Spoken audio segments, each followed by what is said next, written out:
Hola, queridos oyentes, ¿cómo están? Buenas noches. Otro viernes más con Enrique Yo Camino a la Santidad. Un hombre increíble que vamos a ir conociendo paso a paso toda su vida. Muchísima información tenemos para el día de hoy. Hoy vamos a estar viendo algunos de los libros de Enrique. Ya veníamos leyendo el viernes pasado dos de sus publicaciones y hoy vamos a ir viendo otros libros. Por lo menos vamos a ir viendo cómo se llaman y después paso a paso en estos meses los vamos a ir leyendo. Tenemos el libro Notas y apuntes personales de Enrique Yo, de Editorial Claretiana. Después tenemos, por ejemplo, Ser santos en medio del mundo, el caso de Enrique Yo, su autor Víctor Manuel Fernández. También tenemos Enrique Yo, Notas y apuntes personales, también de Editorial Claretiana, y su autor fue Adolfo Crito.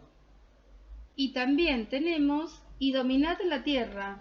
Son mensajes de Enrique Yo compilados por Fernán de Elizalde. Y vamos a escuchar la nota que le hizo Tito Garabal para el programa Claves para un Mundo Mejor, justamente a Fernán de Elizalde, quien es el vicepostulador de la causa de canonización de Enrique Yo.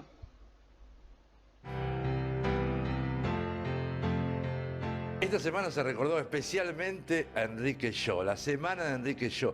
El Papa habla mucho, cuando quiere hablar de un empresario santo, lo nombra Enrique. Y el primero que habló en clave de este tema fuiste vos, Fermín. Hace unos cuantos años, sí, exactamente. Fernán, ¿quién era Enrique Yo? Mira, Enrique Yo era una persona que en su momento nació y murió muy joven, desplegó una intensísima actividad desde el punto de vista pastoral como laico, dando un ejemplo de vida en la vida empresaria sobre todo y en la Marina, que era oficial de la Marina en su momento, de forma tal de que él llevó a la práctica todo lo que la Iglesia pide que los hombres hagan para hacer un mundo más vivible en cuanto a la producción de la riqueza y consecuentemente el reparto de los talentos y cómo llegar a que eso derrame a toda la gente, ¿no es cierto? Tuvieras que buscar algunas de las cosas que hizo Enrique Yo y que se pueden de algún modo comprobar hoy en esa obra pastoral que vos mencionabas. Mira, yo diría que muchas, sobre todo dentro de un contexto donde él aparte durante varios años de su vida estuvo muy enfermo y no contaba nada de todo esto, con lo cual era un tipo que estaba sufriendo enfermedades que terminaron en la muerte, pero que al mismo tiempo estaba actuando como si estuviera con una misión divina, y eso lo vemos en sus escritos íntimos, medio como que Dios le pidió tal cosa y él lo estaba cumpliendo, y lo hacía con alegría, con esperanza, como hoy escuchamos por todos lados, y lo hacía muy bien. Tan es así que ganó el corazón de toda la gente que lo rodeaba, y hoy no encontrás una persona que hable mal de él. No hay cantidad de empleados que hablan de él. Yo diría que pensé solamente en Rigoló. Rigoló en su momento tenía 3.400 personas, pero él aparte tenía 200 empresas. 200. Sus familias eran familias todas de mucha capacidad económica y social. Claramente era una familia, digamos, donde no faltaba absolutamente nada, y él era de los que quería que eso se repartiera, se reprodujera y se repartiera. Entonces creo que el ejemplo de él es hacer un mundo mejor dentro del mundo que nos toca vivir, pero sobre la base de producir, ganar dinero y repartirlo. Si tuvieras que hoy decirle a la gente por qué el Papa habla tanto de Enrique Yo, vos que fuiste, yo diría, el primero que empezó con esto de que este hombre tenía que llegar a los altares. Yo debo reconocerte que hubo otros anteriores a mí, lo que pasa es que no tuvieron la posibilidad de ver lo que está pasando hoy. Lo que Enrique Yo hizo fue tan notable que apenas uno se mete un poquito en esa vida tan fantástica, medio como que se vacuna. Y esto costó muchísimo tiempo dentro de la iglesia porque no había interés en leer esto o escucharlo. Y este hombre tiene tanto para dar y para compartir, que cualquier cosa que hagas y veas, te vas a convencer rápidamente de que estás ante un caso excepcional. Y más cuando el mundo necesita ejemplos y modelos de este nivel. Si tuvieras que decirle a la gente por qué queremos que Enrique Sho sea reconocido en los altares como es reconocido por la gente que lo conoció en vida o que lo lee o que ve de pronto esta película que estamos compartiendo alguna imagen, ¿qué le dirías y por qué el Papa habla tanto de él? Yo creo que el tema cambia radicalmente porque el Papa habla de Enrique Sho y lo declara de alguna manera como santo, cosa que es rarísima, porque no existen muchos antecedentes. Él puede hacerlo, yo no podría decir que Enrique Sho es santo. Entonces el gran tema es, una vez que te metes de vuelta, insisto, el tema es, te hace volcar. Estás ante un caso donde palpás claramente la bajada de algún espíritu santo o ángel o quien sea que ha llegado al corazón de Enrique Sho, ha sido tan claro en esa búsqueda que él tuvo siempre, hasta que definió qué es lo que tenía que hacer para cumplir con ese objetivo. Fernán, por último, si tuvieras que buscar 3 o 4 virtudes de Enrique Sho que estemos necesitando en este tiempo en la Argentina, ¿cuáles rescatarías y por qué? Me quedás debiendo espacio, porque con 3 o 4 no. Yo te diría, el ejemplo de la ética, del respeto a la persona, la generosidad, el permanente amor a todos los que lo rodeaban, y te diría más. Especialmente yo creo que había un tema central en la vida de él, que era el reconocer cuando se equivocaba, su humildad. Qué lindas las palabras que dijo Fernández Elizalde reconociendo los valores que tenía Enrique Sho. Respeto y humildad. El próximo viernes también vamos a ir leyendo partes del libro escrito por Fernández Elizalde y Dominad la Tierra.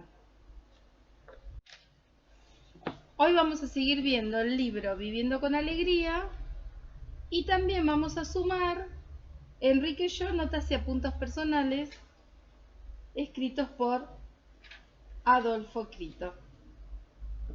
Bueno, recuerden nuestras vías de comunicación. Por mail es info@radioamadeus.com.ar y si no, pueden mandar mensajes al 11 30 98 000.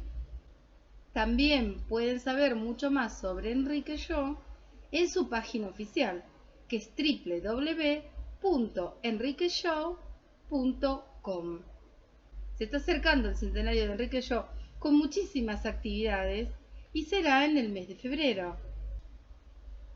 Algunas de las actividades que estábamos mencionando, por ejemplo, el lunes 18, Sara Crito de Eiras dio una conferencia en Pinamar sobre Enrique Sho y Cecilia Bunge, y titulado Una historia de amor.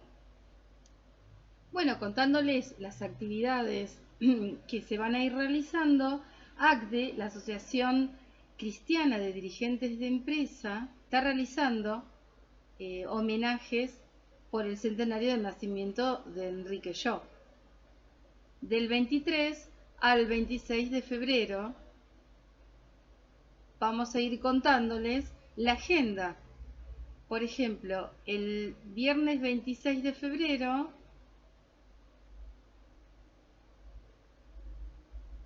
a las 10:30 horas se va a realizar un encuentro virtual que se llama Enrique Sho, hombre de empresa, padre de familia y persona de fe.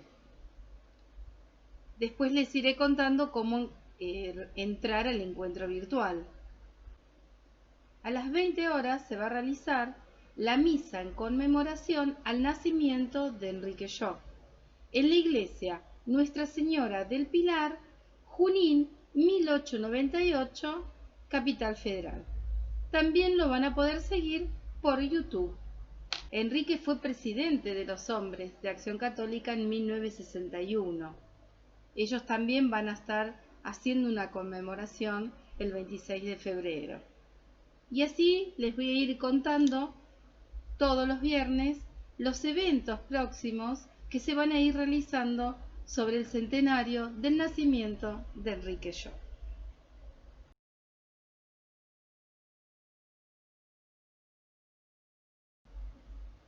Ya estamos de regreso y vamos a continuar viendo los libros de Enrique. El libro Enrique Sho, Notas y Apuntes Personales, escrito por Adolfo Crito, tiene una introducción y dice: a lo largo de su vida, Enrique Sho escribió notas en libretitas, cuadernos y papeles sueltos. En ellos fue registrando sus pensamientos, reflexiones y conversaciones consigo mismo, con Dios y con los demás. Cuando falleció, su señora, Cecilia Bunge de Sho, ordenó e hizo pasar a máquina las anotaciones que él había dejado en sus libretitas. Cuando, 18 años después de la muerte, Ambrosio Romero Carranza recibió el encargo de escribir la biografía de Enrique, ordené por temas las notas que guardaba Cecilia para facilitar el trabajo de Ambrosio y acompañé tal ordenamiento con una introducción a cada tema y una introducción general. 20 años después, haciendo limpieza y ordenamiento de mis papeles, lo primero que aparecieron fueron aquellas notas que yo, yerno de Enrique, había ordenado y comentado con tanto afecto. Las envié al equipo que adentro de Acre promovía la causa de beatificación de Enrique, y al poco tiempo me llamaron. Lo revisé para preparar la publicación.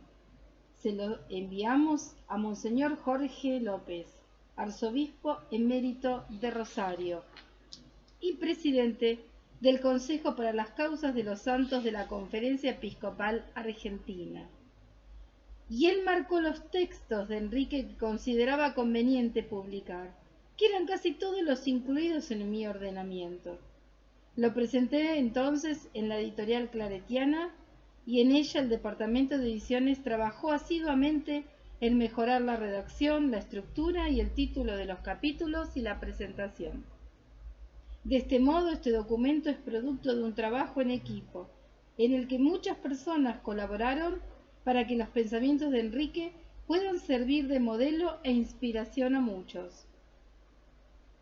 Qué increíble, ¿no? Este libro está escrito por Adolfo Crito, yerno de Enrique Sho, y trabajó en equipo como Enrique solía hacer, siempre trabajaba en equipo. También comenta Adolfo Crito: Enrique aplicó al amor al prójimo en la familia, la empresa y el apostolado, siguiendo los pasos de Jesús. Siguió el modelo de Cristo y de su madre, haciendo de la vida terrena la preparación de la eterna, dejando que Dios actúe en él y complete su obra a través de él, con profunda confianza en Dios, en la inspiración del Espíritu Santo y en la protección de su Madre Celestial. Enrique eligió el camino que Dios le asignó, el camino del amor y de la entrega, con esfuerzo y sacrificio, siguiendo el modelo de Jesús, no quiso ahorrarse nada. Y dice así: capacidad para escuchar. El amor y el respeto por el otro llevaba a Enrique a poner atención al interlocutor, escuchando con el corazón. Es una manifestación del amor al estar con los demás con desapego de uno mismo. Por cada 20 minutos de oír, 5 minutos de hablar, y entonces conversar, no discutir. En tu fábrica, en la fábrica, voy a escuchar, no pontificar, no ir al grano, ser simpático aún con quienes no estén de acuerdo. Manifestaciones del espíritu: no ir al grano, ser manso, recordar el caso de aquel jefe que por más que dijera pregúnteme todo lo que quieran, por su tono no invitaba a hacerlo. Señor, dame un corazón que escuche. Quiero tener la cara alegre, simpática, cordial, más aún amistosa. Recordar lo importante que es cuidar la sensibilidad y el modo. No rezongar, saber reír y recordar que atento viene de poner atención al interlocutor. Debo ser accesible y facilitar a los demás que me amen.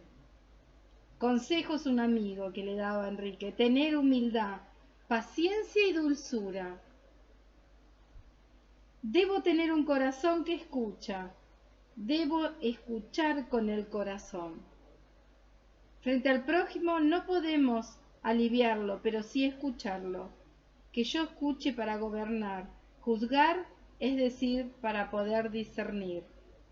Tengo que escuchar más, estar atento, tener un minuto de desapego a uno mismo, hablar de lo que interesa a los demás. Debo saber estar con, saber escuchar. Ahora vamos a escuchar las palabras de Sara Jo de Crito. Ella es hija de Enrique Jo y nos va a contar la alegría que siempre tenía su padre en el trabajo, en la familia, la sonrisa que siempre regalaba con humildad y con respeto. Realmente la alegría es algo que lo distinguía muchísimo a mi padre, a mí me parecía muy normal, muy natural, pero cuando yo fui a casas de otras familias, y de golpe me di cuenta que había gente que estaba de mal humor, que por ahí, me acuerdo la primera vez que escuché una mala palabra de un adulto, que para mí las malas palabras eran de los chicos, era algo así, de los que se portaban mal o que no sé qué, era una gran picardía, pero porque ahí empecé a pensar que mi papá era algo distinto, porque él se esmeraba muchísimo por estar de buen humor y por estar así con gran alegría cuando entraba en su casa. Él lo valoraba muchísimo porque su mamá había muerto cuando él tenía 4 años, y yo pienso que debido a eso él valoraba lo que era el hogar, lo que es la familia, y tenía una alegría genuina. Cuando mis hijos eran chiquitos y por ahí tomaba una chica para animadora de las fiestas infantiles, yo lo comparaba cómo hacían jugar las animadoras estas profesionales, y decía, pero mi papá nada que ver, nos hacía jugar de otra manera, tanto más alegre. Pero bueno, ya se extendió bastante sobre el tema de la alegría, y me gustaría marcar también mi rol así como hija también, que he ido muchas veces a Berazategui, porque todos los años hacen una misa de aniversario, y siempre que voy ahí me atrapan a la salida de misa como viejitos, y me hablan de mi papá, que lo habían conocido en la fábrica, de vidrios, ¿no? Y me decían, pero tu papá era un santo, tu papá era un santo. Entonces yo le digo, ¿pero qué? ¿Por qué me dice eso? ¿Qué son los recuerdos? Porque ¿qué podría haber hecho algo tan llamativo en una fábrica, no? Y siempre me maravillaba que me contaban pequeños detalles, de que era muy amable, muy respetuoso, prestaba mucha atención a lo que decían, y hay testimonios que dicen que hubo problemas muy serios en la producción y que se resolvían porque los que estaban ahí adentro del horno, ellos mismos, sin ser ingenieros ni nada, encontraban las soluciones, ¿no? Y eso es lo que se acuerdan, y yo digo, pero qué increíble que después de 50 años me digan con lágrimas en los ojos, ay, la sonrisa de tu papá, qué amable que era, las cosas que decía, y bueno, me acuerdo de una anécdota de una persona que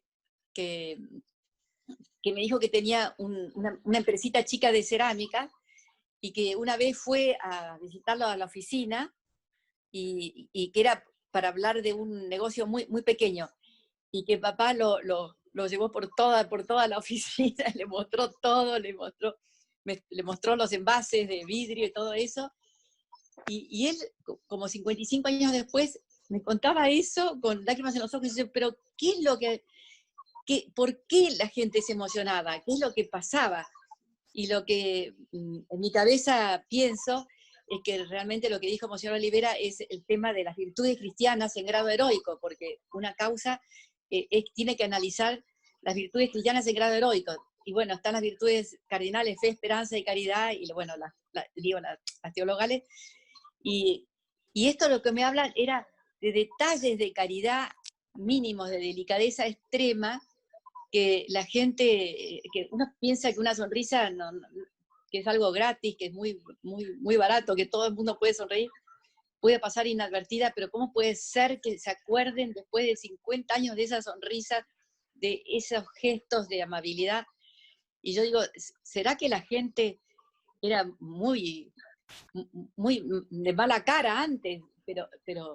Pero me comentaron que ahora a veces pasa eso, que a veces la gente entra a su lugar de trabajo y que no quiere escuchar problemas, entonces como que miran para abajo, no quieren hablar con nadie, se van a su oficina a mirar los diarios, y bueno, eso realmente no es trabajar así con respeto, y quiero subrayar eso, que esos detalles son el primer peldaño de la caridad, que es en el trato, y que me admira mucho que la gente los recuerde con tanta emoción durante tantos años.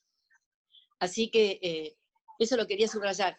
Y después la otra cosa que también quería comentar era que en mi testimonio nunca puse yo que mis padres discutieran o que se pelearan o que discutieran entre ellos, porque a mí me parecía tan normal que no discutieran que ni siquiera lo puse, ni siquiera lo escribí. Entonces una de mis hijas, justamente Sarita, me preguntó, ¿pero nunca los escuchaste discutir? No, y le preguntó a todos mis hermanos, ¿pero nunca los escucharon discutir? A mí eso me parecía natural, pero me doy cuenta que no era nada natural, que eso es una virtud cristiana, de ser respetuosos, del diálogo, todo eso. Y lo más increíble, pero que me di cuenta también después de bastantes años, es que todos los familiares de él eran bastante así, les llevaban la contraria, ¿no? No eran muy practicantes. Por ejemplo, yo sabía perfectamente bien que mis dos abuelos no iban a misa los domingos. Entonces, y él no criticaba a nadie. Y yo me di cuenta de la picardía que él tuvo, porque nosotros éramos muy pegados con todos ellos, mi abuelo vivía en el piso de arriba, nosotros todo el tiempo íbamos y veníamos todo el tiempo a visitarlo, pero nos blindó, porque cuando rezábamos el rosario todas las noches en la familia, él decía, para que se convierta mi abuelo materno, para que se convierta mi abuelo materno. Y eso es increíble cómo los chicos lo perciben. Yo me daba cuenta del dolor de mi padre porque su papá no practicaba. Y yo lo percibía clarito, que a él lo hacía sufrir, o que su hermano, o que sus primos, él siempre estaba rezando para que se conviertan. Y todos se convirtieron. Antes de morirse, todos iban a misa los domingos, se murieron con los sacramentos. Así que hay que rezar por eso. Y yo a veces iba como buena mujer conventicera, le decía, mi abuelo dijo que San Antonio no existe. Esas cosas porque por ahí yo decía, bueno, ya sé que no es un dogma de San Antonio, que es una tradición de la iglesia. Y yo le decía a mi abuelo, sí, porque si se te pierde algo, le tenés que pedir a San Antonio que lo encuentre. Y mi abuelo, por supuesto, que decía que eran patrañas, que eran supersticiones, entonces yo iba corriendo y se lo decía a mi papá. Y mi padre nunca se enojaba y decía, bueno, no, vos tenés que rezar más para que él comprenda estas cosas y no sé qué. Y yo pensaba, pobre mi abuelo, tan inteligente, tan maravilloso que es mi abuelo, pero realmente le falta algo, y a mí me daba una lástima bárbara, me daba mucha pena, así que rezaba con mucho fervor para eso. Bueno, eso es un testimonio lindo, porque que él no criticaba, no tenía amargura con nadie, era muy respetuoso, pero como que no es que decía que esto está bien, algo que estaba mal, no era nada ni sentimentalón, ni demagogo, sino que tenía muy claro lo que él quería hacer y todo eso. Así que eso es lo que quiero marcar con mi testimonio. Sé que hay muchos que tienen que trabajar, que tienen que hablar, así que lo que quiero decir es que me encantó también a mí leer todos los propósitos que él se hizo cuando tenía 18, 19 años, que los escribió los peldaños de amor a Dios, que decía que San Francisco de Sales sacó no sé qué idea, de otro santo no sé qué otra idea, y que yo fui testigo de que él realmente vivía esas normas de piedad todos los días, con gran serenidad, andaba siempre con un pequeño evangelio en el bolsillo y el rosario en un bolsillo, y en el otro bolsillo tenía unas monedas, y a mí me parecía totalmente normal de andar con el bolsillo. Bueno, ahora todo el mundo lo tiene en la tablet, ¿no? Lo que sea, pero él andaba y cuando tenía un minutito libre lo sacaba y leía. O sea que buscaba formarse, buscaba todo eso, o sea que estaba bien, bien fundamentado todo lo que él hacía, él lo había estudiado. ¿Qué lo hacía, qué veían ustedes que lo hacía feliz en esa historia? Y lo que yo recuerdo, él era muy, muy feliz al entrar a casa, eso que entraba silbando, realmente era una persona que derramaba, como se llama, felicidad. Y a mí me parecía eso muy normal, pero después me enteré de la cantidad de problemas que él había tenido, los tironeos que había por ahí en la fábrica que no estaban de acuerdo con la manera de él. Él era gerente justo, era una empresa que se podía decir que el bisabuelo de mi madre había empezado como muy joven con botellitas de vidrio para tinta, y había empezado con otros franceses, así que los accionistas eran bastantes, porque además ya estaban, cuando estaba mi papá, ya eran como la tercera generación, y después encima, en el año 61, una empresa norteamericana tomó el control de la fábrica, tenía la mayoría accionaria, porque había un pacto por el tema de las Pirex, por las fuentes para horno, ¿no? O sea, que él tenía que convencer a los de arriba y también a los que estaban trabajando de todas las cosas. Y, por ejemplo, en la época de Frondizi, parece que hubo como, no sé, como en 2 años, 12 paros generales, unos 30 planteos militares, hasta que hubo un golpe militar que lo sacó. O sea que nada fácil. Y yo leyendo los testimonios me di cuenta que ya había parálisis infantil. Y bueno, primero le tocó también la Segunda Guerra Mundial, y él era marino. O sea que los marinos tenían que patrullar la costa. Ahora también tenían que patrullarla también, porque dicen que hay muchos pesqueros, pero bueno, en ese momento decían que había submarinos alemanes, o sea, no era ninguna broma, era la Segunda Guerra Mundial, no era ninguna broma. En un barco que flota podían haberlos hundido, o sea que problemas tuvo, pero tenía una gran, hablando de las virtudes que hay que tener en grado heroico, él tenía una gran esperanza y una gran confianza en la providencia. Eso no se le borraba la sonrisa con todos estos problemas, ¿no?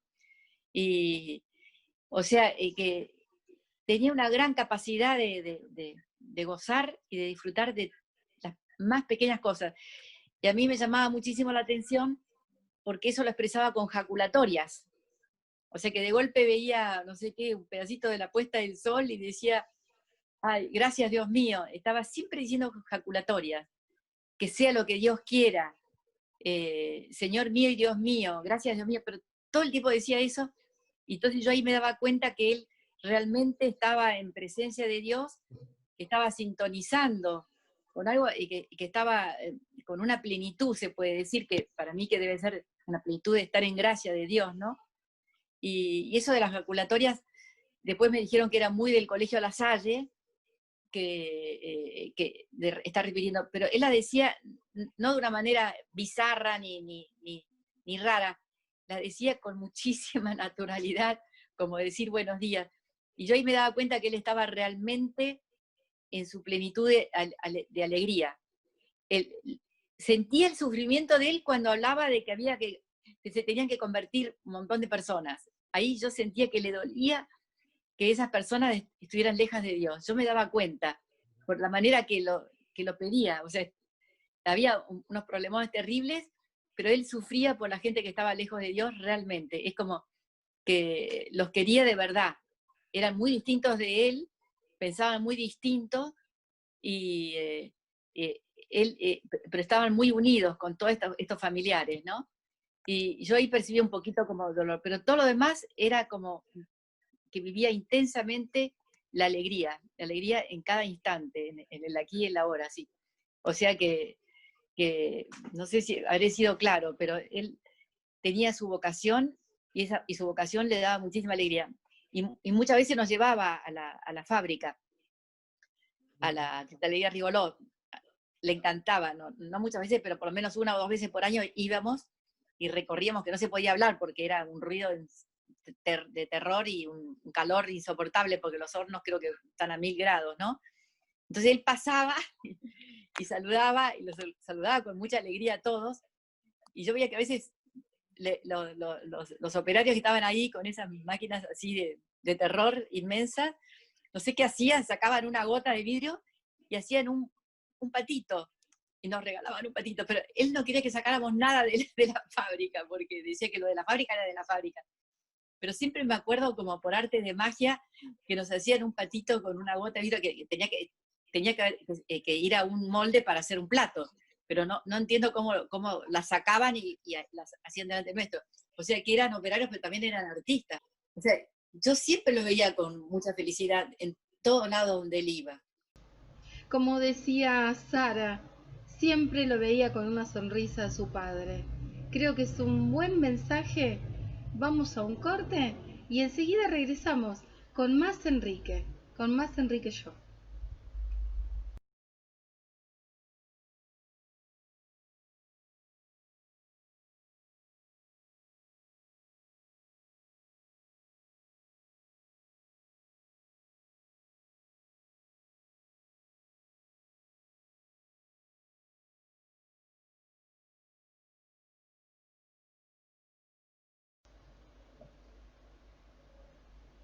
Bueno, después de escuchar a Sara Show de Crito, maravillosos sus testimonios, y ella también escribió un libro, Viviendo con Alegría, que son los testimonios y breve biografía de Enrique Show, de su papá. Es el libro que venimos leyendo desde el viernes pasado, ¿recuerdan? Lo que tenemos son muchísimos testimonios de personas que lo han conocido a Enrique. Por ejemplo, María Elena Duau de Avellaneda. Los domingos yo iba con mi madre a misa de 9:15 en el Pilar. Me gustaba observar a Enrique Show cómo rezaba con sus hijos durante la misa. Enrique se ocupaba de cada uno, hablando con uno tras otro, moviéndose en el banco como una gallina con sus pollos. Era sorprendente en esa época ver un padre así. Enrique demostraba una piedad extraordinaria y un gran amor por sus hijos. Nunca lo olvidé y además traté de copiarlo. Fue una gran lección para hacer lo mismo con mis hijos y nietos. Nunca he visto a lo largo de mi larga vida un ejemplo semejante. Era increíble.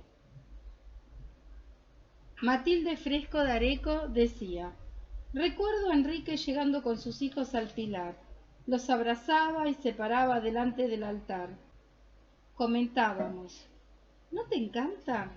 Mirá cómo es de piadoso. ¡Qué piedad maravillosa! Les hablaba, les explicaba a los chicos.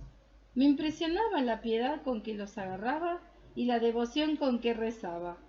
Y todos se quedaban perfectos al lado de él. A veces alguno se movía.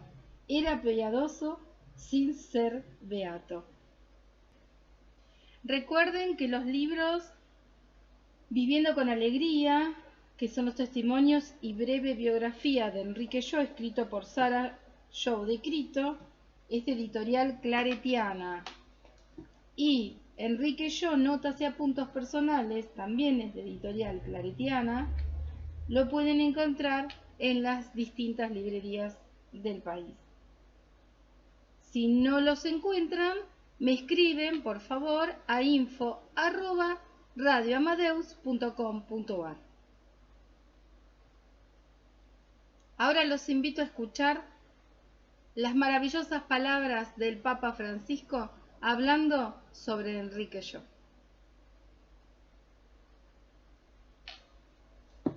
Y estoy llevando adelante acá la causa de beatificación de un empresario rico argentino, Enrique Sciò, que era rico, pero era santo. O sea, una persona puede tener dinero, Dios se lo da para que lo administre bien.